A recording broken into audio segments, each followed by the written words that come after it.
Por exemplo, ele trabalha com dois arquétipos extraordinários que estão presentes na história humana desde sempre. Se você vai na comunidade mais primitiva da história humana, como essas novas cidades que estão sendo achadas na Turquia, como Göbekli Tepe, que lá no norte da Turquia, que é uma cidade de 50 mil anos de idade, cortada a pedra como se fosse em laser, toneladas e toneladas, uma em cima da outra, com encaixes perfeitos que fazem as pirâmides do Egito se tornarem coisas toscas. E olha que elas são perfeitas. Você vê a precisão. Mas lá tinha o rei e tinha o sacerdote. Religião e poder político nunca se separaram na história humana. Você vai na minha terra, no Amazonas, você tem o cacique, o tuxaua, que é o líder político. E você tem o xamã, tem o pajé, que é o líder religioso. Eles estão sempre juntos. O líder político precisa da bênção do líder espiritual, porque o líder espiritual carrega o poder da sobrenaturalidade. E a política é o poder da força. Mas ele quer, o povo todo acredita muito mais no sobrenatural do que em qualquer coisa. Então, a bênção do pajé, do xamã, tem que estar presente.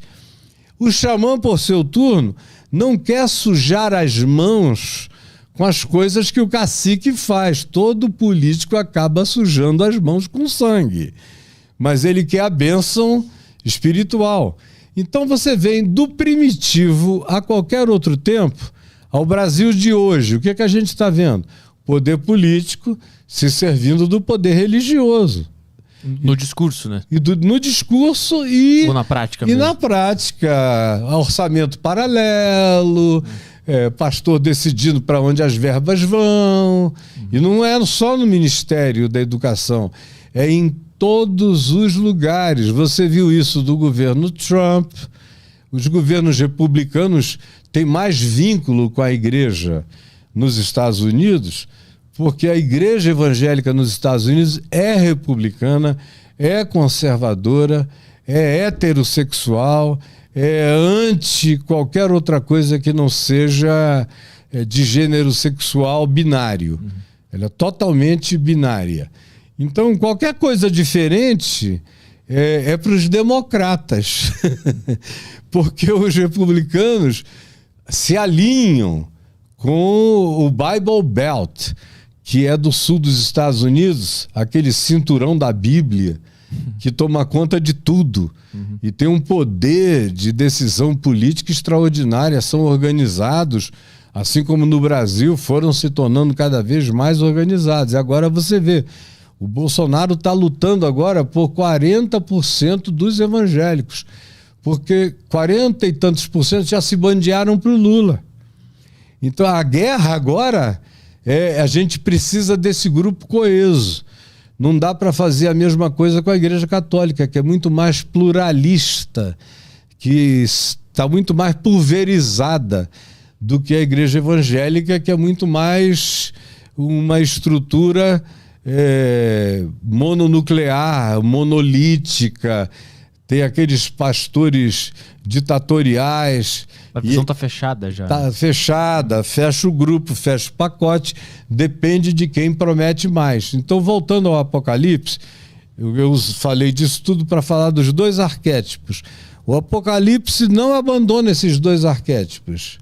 Da besta que emerge do mar, que é o poder político, e da besta que emerge da terra, que é o poder religioso, também chamado de falso profeta, porque é um poder que está sempre para fazer acordo com o poder político.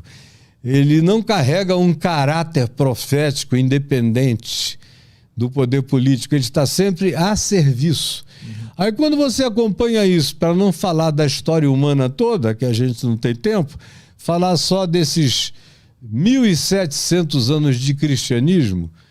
O Evangelho de Jesus tem 2.000 anos, mas ele só se transformou em cristianismo no 4º século, com Constantino. De Constantino para cá, foi sempre assim. O poder político e o poder religioso. A igreja abençoando o poder político. Aí muda o império, a igreja acaba abençoando de novo.